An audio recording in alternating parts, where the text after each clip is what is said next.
I'm glad everybody enjoyed your table networking. Thank you for coming back in so that we can get this panel going.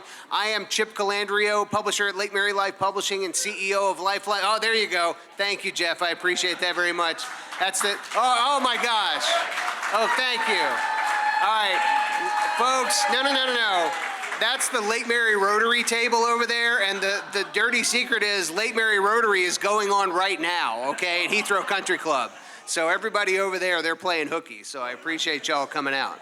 All right. Thrilled to be here, thrilled to the opportunity to moderate this really fascinating panel on local restaurants. It is one of the most important businesses in the world. It's one of the most challenging businesses in the world. And we're gonna hear from some amazing leaders who are making it work and bringing new amenities to our community. So let's introduce them now. We are gonna start with Jeff Giordano from Eggs Up Grill. Big hand for Jeff, please. We've got Michael Dees from Dees Brothers Brewery. Next is Mellisen Griffin from Don Julio Group. Big hand for Mellisen. And last but not least, Tavo Mendez from Rockin' Brews. Come on down, Tavo. That's right. All right.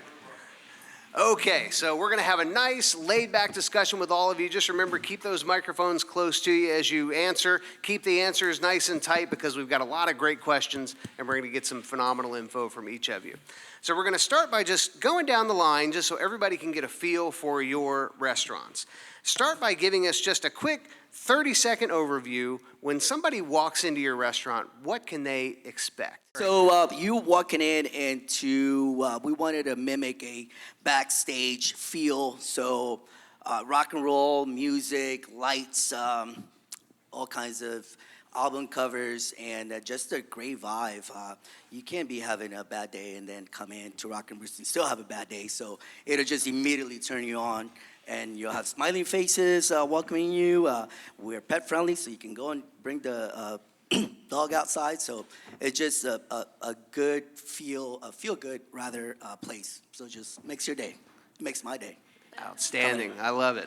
So when you walk in, depending on what your mood is for, we have high-end cuisine, and then we have the midline cuisine, if you want Mexican or Peruvian. So if you're looking for a high-end, the Peruvian will be the one to go to.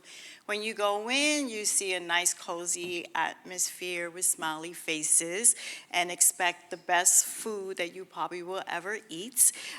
Customer service is what we thrive on to ensure that all our customers are extremely happy and to ensure that the food is to the best that you will ever taste.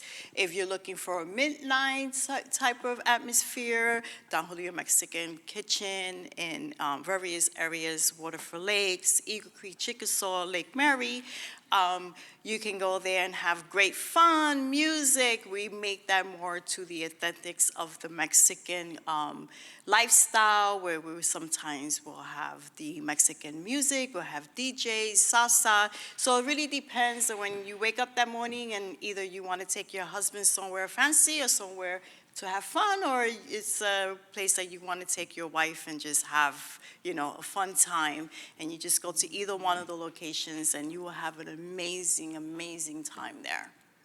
For us, since we're a brewery, we always wanted to focus more on the aspect of community and socialization, things like that. Breweries have always been traditionally a community house, a place where people get to gather after work, relax, meet each other, deal with your day after you've sweated for someone else. And that's kind of when you walk in, that's what we want to give you. Our bartenders try to say hello as soon as you walk in. At least we try to tell them to do that. And really, the vibe is supposed to be you walk in and you immediately feel relaxed and comfortable. When we first opened, people asked my brother and I, what theme are you going to put your brewery? Every brewery has a theme. And we go, well, we want it to be like you're hanging out with us while we homebrew in our garage. And everyone's like, oh, so like, what, like rakes on the wall and things like that? And I was like, no, not at all. Though there is some aspects of that. It's not exactly a tidy, perfect-looking place. It's very casual. And so the idea is that you can come in and you can talk to us and then just enjoy yourselves. And there's no having to feel like you're fancy or anything like that. You can just simply be who you are. And that's kind of what we're going for. For us, part of our tagline is home to the whole neighborhood. So we want to create a warm and inviting atmosphere for customers, especially new ones, and then win them over with a friendly, warm, hospitable, feeling, and make it seem like a place that you want to come back to in a family-themed environment, where you can come, once a week on the weekends with the kids and just be yourselves. I think a differentiator in hospitality is, not being transactional and making sure that our staff is, warm and inviting, getting to know you. You get to know them too as well, and request them as a server the next time, and build that relationship with them so that, there's a lot of options out there. We want to make it feel special. A lot of places serve eggs, of course, but, make our eggs a little bit better by being a little bit more friendlier to you. And not to quote an 80s sitcom, but a place where everybody knows your name too as well is also, what we want to achieve with everybody. So, yeah. We all know running a restaurant is an extremely challenging business, and you four have done it each exceptionally well. But I want to talk about what are the most critical issues that are facing your restaurants in general and these days. So, Mellisen, we'll start with you. What are some of the critical issues that you face at the group? It's the rising cost of food that is affecting us. The challenge is trying to provide the same type of quality of food without having to raise the prices so much where, people feel like it's too expensive. So we're constantly trying things out, either lowering the proportions out, and still provide you with the great quality of the food that it is. But that is something that's not in our control. So the only thing that's in our control is how we are going to provide those type of food qualities without affecting it to our Patreons, our customers. Well, I would 100% agree. Costs are the number one issue. We've seen some of not our food costs are going up, but we've seen paper products and other equipment costs that we buy, subscription products like napkins and stuff go up by almost 50% this year. So that's been a really crazy thing to see. It kind of feels every time you make a jump in your success, somebody comes in and tacks up the prices so that you don't get to actually enjoy it. Somebody else does. For us in the brewery industry, we're regulated at the city, county, state, and national level. And so regulations and taxes are crazy for us. We actually have to pay taxes on all of the beer we produce before we even sell it. So it's something that we really would love to see change, is just a reduction in licensing fees and taxes, because we have to pay everybody. I would echo what they said. Definitely the cost of goods sold have skyrocketed, and the tariffs, even with us, something as simple as a cup of coffee, we received a letter about 2 months ago. Even with some of these taxes and tariffs going up, we immediately got letters from our purveyors saying your pound of coffee now goes from $8 to $15, and we just gotta pay it. Let's be honest, there's not so much great coffee, produced here in the States, so we gotta bring it from Colombia or Brazil or some of the other countries.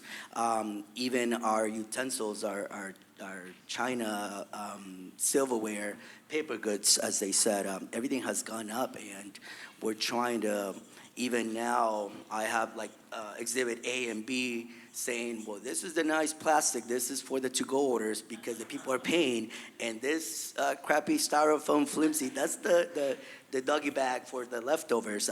We have to get creative. So when you come to the restaurant, you'll see the difference. If you order to-go or Uber, you'll get the nice, beautiful to-go packaging, and if you get a little to-go pizza left over, you'll be having a little flimsy, less than quality container. So yes, cost of goods sold. Labor is another one. We have the minimum wage going up. Is going up $1 this month. So we'll be paying our front of the house employees, which are considered the tipped employees. They will be making $10.98. Man, I remember a long time when I was bussing tables, I was making $3 an hour, and now to say, and then $11 was like, oh man, I made it to the grill, yay, I'm making $10, and now it's $11 plus tips. So wow. These guys are averaging, and it's hard to provide quality service, get phenomenal food out there, but then you're paying your dishwasher $20 an hour. Yeah. So $20 an hour is So it's a maybe- little Yeah, challenging. Michael. To maybe give some math to that, that's a 10% pay raise for all that staff in 1 year. So think about having to give your whole staff 10% more right when all your costs jumped up too. It's very hard when you're running on very small lines already. It's good to know, it's refreshing to know that the folks who are having to deal with it on your end are really doing everything you can to try to minimize that impact. We know it's not easy.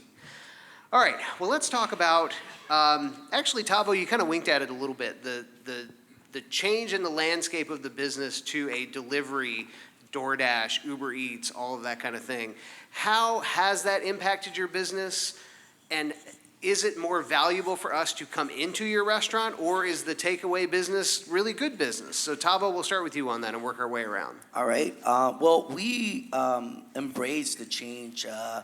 There is, I was just reading some industry news earlier, and the catering business and delivery business is projected to be at $120 billion in the next 5 to 7 years. So if we're not jumping on and trying to get some profits out of that, then we're missing the boat.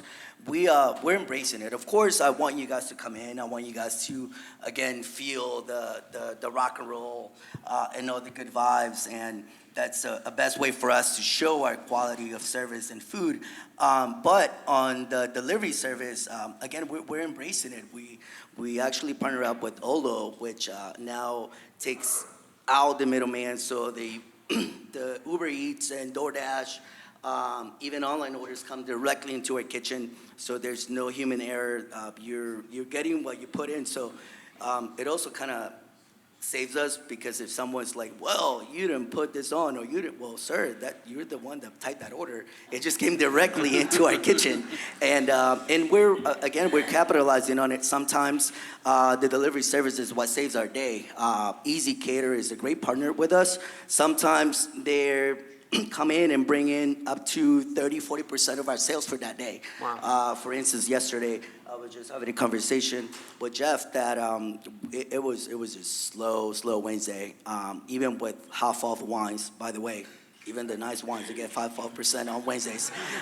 Little plug in there, and our sales were like at 4,000, but Easy Cater came in and there were 3 huge orders. Each average about $350, so it was $1,000 right there with like no overhead. I pay my delivery driver. We put in the delivery service in there, so it's good for us, and we're embracing it and running with it. Jeff, how about you at Eggs Up? Are you insulated from this trend a little bit, or how do you integrate it? No, we see quite a bit third-party partners. Some people just don't want to leave the house. We see orders, you can tell that it's mom doesn't want to cook for the kids, and there's 4 kids' meals on there. Mother's Day is a big one too. Dad doesn't want to cook, and he's just firing food in. So I welcome it. It is a cost. It's marked up, of course. And so there is some more additional cost for us from a packaging standpoint, like Tavo was saying, with paper supplies and stuff like that. Yeah, it does hurt a little bit more. Your margins aren't as great, but I also treat it as found money too. It's another revenue stream that's coming in on a pretty consistent basis. So we're good for at least about $3,000 a week total, probably in online orders. Yes, I would rather have you come in and get the experience, but not everybody's life is like that, to be able to leave the house and go and have breakfast for an hour and a half. I get that. Easy Cater is another thing that we've been doing for a long time. I have 2 stores, and both stores have been doing great with it. So it's just again, found money. It's great. It's it's a good way to start your day. Sometimes they pick up the orders at 5:15, but we do what we got to do. But it's a good way to get, $1,000 in the bank before you even open your doors. You get some big orders from some companies. Duke Energy is a great partner. They order from us once a month, which is great. So, I welcome it. I'll never turn it away. Again, yes, you pay a little bit to Easy Cater from a commission standpoint, and they're handling some stuff for you. But again, a lot of companies use Easy Cater for accountability purposes too as well. So, and they have to go that route. So, but I'm never going to turn that off. Part and parcel with this, reviews. It's the Amazonification of everything we buy, right? We look at reviews for everything, including the food that we eat. So how do you all handle online reviews of your restaurants? How do you manage both the positive reviews and especially the negative reviews? Mellisen, we'll start with you. How do y'all manage that process? So regarding to the positive reviews, we always have someone who responds back to thank them for the positive reviews. We do our best to take care of anyone who's dissatisfied before they even leave the restaurant. But if that doesn't happen, if it's somebody that we miss and we see a review that comes in that's negative, we do respond back to them and welcome them back with like a free meal or 20% discount or a free drink, just to give them the opportunity to experience us again and to ensure that whatever experience they have that was negative could be wiped out, and they can come back. And we do shy on anyone that's not happy. We take that as a lesson learned, and we have our meetings on them and try to figure out how we can do better. We look at negative reviews not as a negativity, but we take it as opportunities to improve the business, the customer service. We trickle that down to our servers, our back of the house, the front of the house, and we ask our staff, what do you think we can do better to ensure that it doesn't happen again? No one is perfect, but we do strive for that. Very good. Michael, how about you? Dees is such a grassroots community level place, right? How do you deal with reviews that are out there? Yeah, I guess it really depends on exactly what the review is. Obviously, good reviews, you want to respond and say, hey, thanks for that, and let people know that they're appreciated. Bad reviews are very similar to what she said. You take it as an opportunity to turn a complaint into a regular. And that's something I learned from my old boss when I used to work at Outback Steakhouse. She'd go, during meetings, she'd go, those people who complain? And she had used to drive food to people's houses where there were mistakes on to-go orders.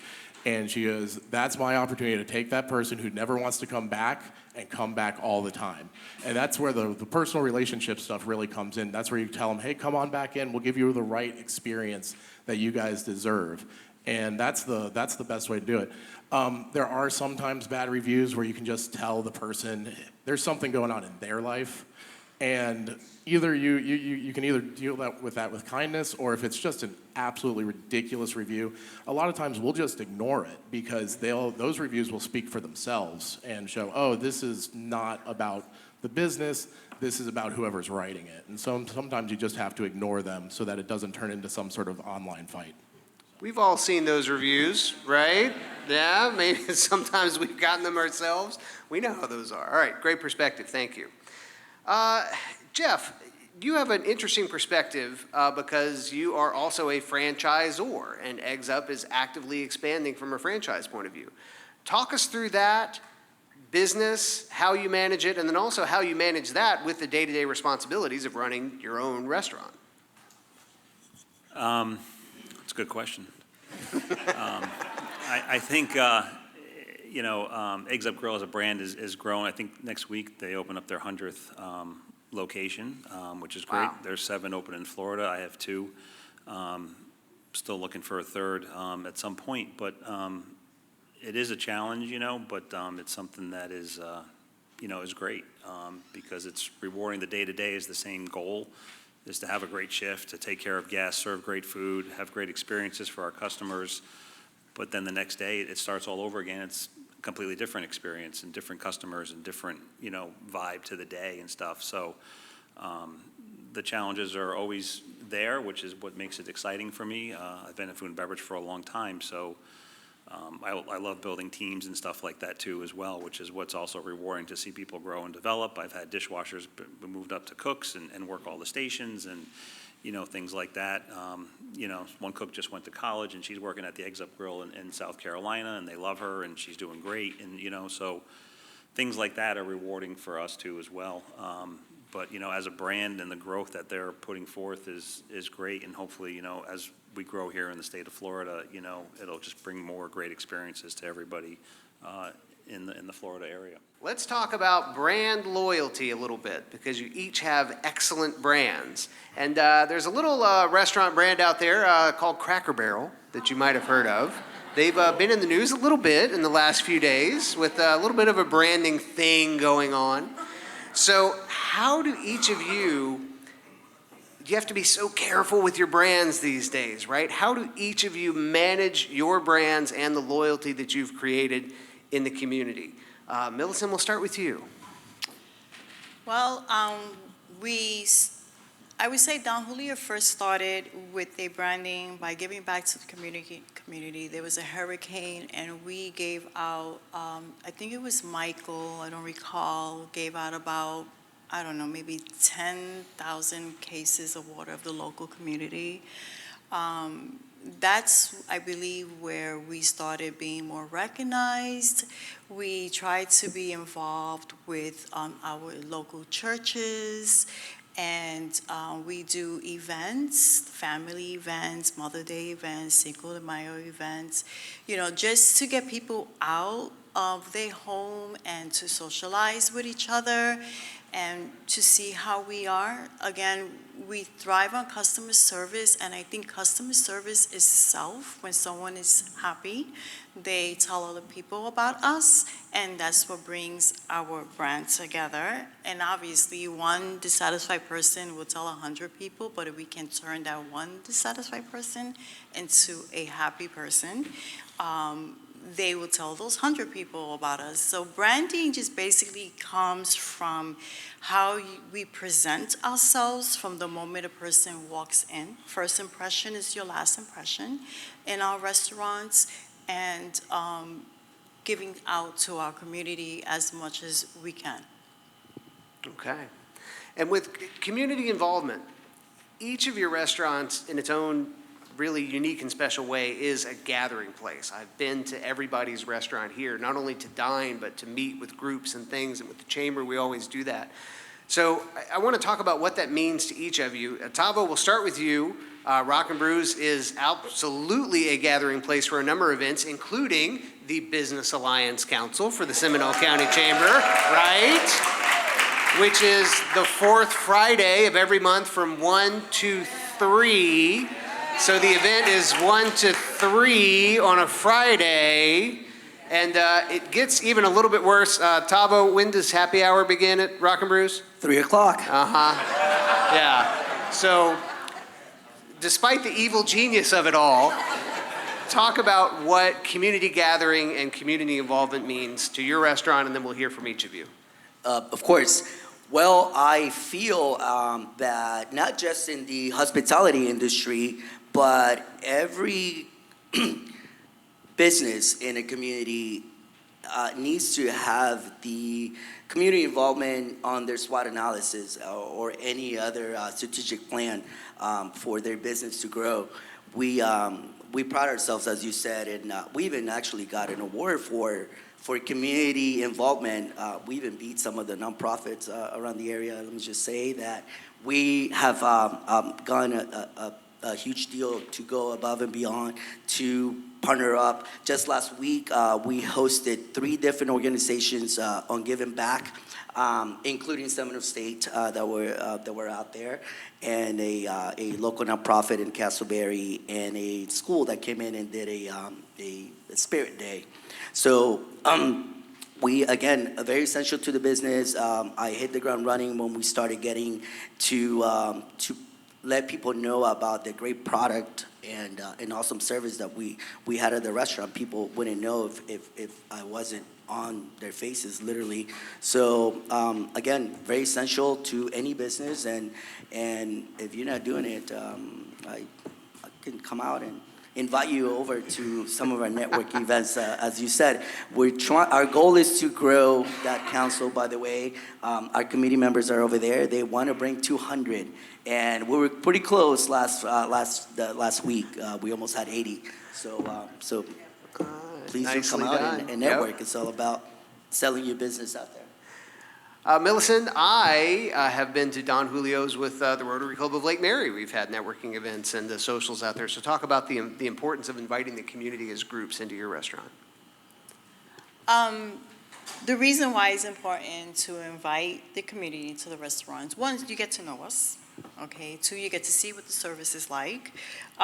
Three, you get the experience hands-on, and you get to tell other people about it. When we provide things, we're strong in knowing that if we give back to the community, it's like a saying, like you can't grow without bringing other people in. You cannot do things without giving back. So to get back, you give. And we pride ourselves in knowing that we are been blessed enough to be able to give back to the community when it's needed. That's great. And I discovered Dees Brothers because of a networking event that was hosted there. So you have a great space for that kind of thing. Yeah, we really do. We designed our space to be community oriented, to have room for different groups to gather and have their own space, or to just mill around with people they may not know. I think the real big thing is it is about community, and a community is people helping one another. And if we're going to be part of a community, it is our obligation to be helping those who don't have what we have. And it's something when we got started, I told my wife and I told other people, I'm really excited to be able to actually help people now that I have something that I can use. I was always told, it's like, you don't build walls, you build a bigger table, right? You bring people in, you try to help them, and the community's full of groups that are helping people way more than I am. So it's great to be able to help them. There's folks feeding the hungry, housing the homeless, researching medical developments to help kids with cancer. Speaking of which, we have a great bake sale going on this weekend for Cookies for Kids Cancer, where you donate whatever you want, and you can get some really tasty treats. Yep, my wife is baking some stuff. We've got some great businesses from around donating stuff, so definitely help them out. But that's the point of all this. I enjoy making beer. I enjoy running a business. I enjoy making a career of all this. But it's really, really great to help other people because that's what we're really here to do. That's awesome. All right, Jeff, bring us home. I can't think of a better way to start the day than an Eggs Up Grill. So talk about bringing groups in. Yeah, we've done, we've had a lot of people reach out for different things, even some bridal showers and other off events that you wouldn't think of. So the bridal shower, baby shower, I have a group of women, the Hat Society. They come in every morning, once a month. They pick a day and they come in. They bring 25, 30 people with their hats, and they just, talk and have breakfast, and it's just a good feeling to be able to host a place for them. Reimagine Communities, another group that we support with their work and kids and reading and stuff like that. We have a bookshelf there for kids to come in and want to read a book and things like that as well. We had a chamber event in May after hours there that, again, different. It's a big space, we can do a lot. You can hold 120 people in there, so it's not a question of size, so you can have flexibility there to host a lot of different events and different groups and things that people might want to do and thinking outside the box. But we're always open to anything that 10, 12 people. I mean, will it be private? No, not 100%. But like having half the restaurant on a Monday is not a big deal. To be able to do that, to be able to, for you to have an event or do something there that you want in a very casual setting, but for people to start their day. But then again, we're also available and flexible for something at night too. I have a dinner that's coming up, I think September 19th, for, again, a group that wants to come in and just do something different. And, we have brunch related items, so we're going to do that for them, some of the more entree forward dishes. And, it'll be a great event for them. But, it's on a Friday night, and great. It's just, it's a way to get us in front of people, for people. People brings in people. That's just kind of what you have to look at. And so doing these things once in a while is a great thing to do to help drive your business. Any burning restaurant questions out in the crowd? Don Julio, I see there's been a sign up for a while that you guys are opening up in Sanford. When is that happening? We don't know yet. We have a little setbacks on that with the plumbing. Okay. Every once in a while, I see cars there. I'm like, is it happening? Is it happening? And then, Dees, can you tell me a little more about the dog event happening and the bingo or trivia? Yeah, so thank you to my wife, who unfortunately can't be here, for working with everybody to make a lot of these events occur. So the dog event she's bringing up is actually our Barktoberfest. My brother and I just did an Oktoberfest. Whitney came in and went, hey, why don't we help somebody? And I was like, that's a great idea. And we decided to help all the dogs who need homes and whatnot. And so we're having a great event where you can bring your dog in. We're doing a costume contest and an agility test for the people. We're doing a Stein holding contest. But it's just a great time to celebrate beer and our furry friends. That's what we're doing there. We also have, that's on the 27th of September. On the 28th, the next day, we are actually doing a burlesque bingo charity for the Ovarian Cancer Society, right? So come on in there, maybe win some fun risque prizes and help raise some money for cancer research. Like I said before, we got our bake sale with Cookies for Kids Cancer this weekend to help with that sort of thing. Was there one more you mentioned? No, That's good. So, but yeah, lots of stuff trying to help folks, help other folks. So. I mean, between Cookies for Kids Cancer and burlesque bingo for American Cancer Society, I did not have that on my bingo card. So there you go. Good for you. Maybe time for one more. Can we sneak one in? What do we got? Okay, I have a two-part, so I'm going to make it really quick. Number one, how are each of you balancing the differentiation between being active in a local community and being able to be, because Florida is such a large hospitality tourism industry, keeping that balance to not just be community, but also bringing in some of that additional tourism, especially here in the Sanford area, as the airport is growing and the sports center. Oh, and where do you get your inspiration from? Well, on the community side, it's pretty easy in Sanford. It's a very community-oriented town to begin with, so it's really just being there and being a part of the community. As far as expanding beyond that, it takes a few different things. In the beer industry, we're lucky enough to have kind of a tourism built in. People want to go to the local breweries and see what we're each doing. In downtown Sanford, there's 5 breweries altogether that you can just walk around to. So we've actually started doing joint marketing as well. We do, we say, visit the breweries in downtown Sanford, 5 breweries in 5 blocks. Also, there's a distillery. And we actually do that at the airport in town as well as online. I always try to post when someone goes, hey, what's a great bar in Sanford? I go, hey, have you tried all the breweries yet? And people go, oh, there's a bunch of breweries. I can go there and actually explore. And that's kind of the way we've been trying to push that. Like I said, beer has built-in tourism, and we're just trying to tap into that ourselves. So. All right, I like that. Can we sneak in one more? I would like to actually answer that also. Great question.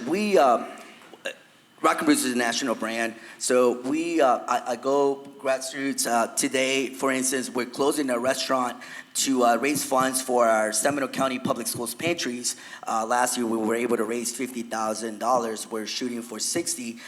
We then donate all these funds to all the pantries in Seminole County Public Schools, so the kids that are less fortunate have some food over the weekend. So we're doing that tonight, and we do stay local, but also I visit Orlando. I attend some of these big conferences. Not only in Orlando, I've gone to San Antonio to try to see what the industry's like on a bigger scale.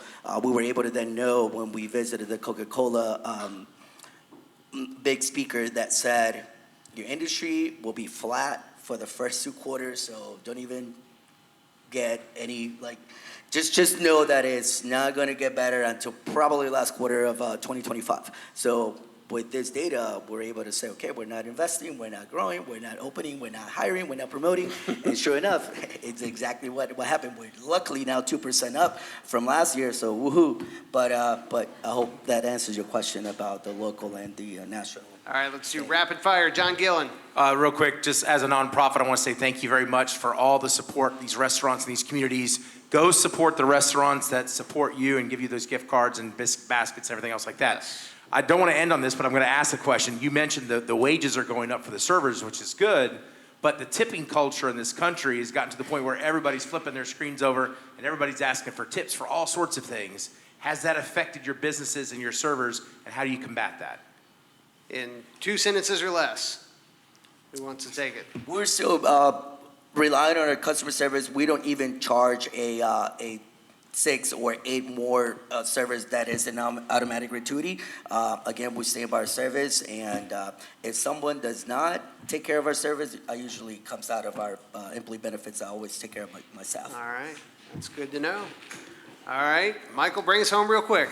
Well, yeah, we don't really, we let people tip how they want. What we teach our servers, because we are more of a tipping, hospitality is tipping, we go, you need to earn that service. You need to earn those tips. If you want to make that extra money, especially now that you're getting paid twice what I got paid as a server, you really need to prove that your time is worth it. We're an order up type of bar as well, so we don't do as much table service. So there's an old sales thing that I got taught when I was working at the Scout Shop over in Apopka, and it was a hospitality-based thing, but it was an older man who said, give him the pickle, and all that meant was when you go to a restaurant or whatever, and you get a pickle with your sandwich, if someone asks for a second one, just go ahead and give it to them. Just always take that extra step. So it's not about a pickle itself, it's about whatever you can do to offer service above and beyond your job description. That's what people are looking for, and that's how you earn your tips. All right, I love that. That's the takeaway. Just give them a pickle. All right, you all stay right here. Thank you once again to Jeff Giordano from Eggs Up Grill, Michael Dees from Dees Brothers Brewery, Mellisen Griffin from Don Julio Group, and Tavo Mendez from Rockin' Brews. You guys stay here for a bit, and we are going to pass it back to Rebecca to bring us home. All right.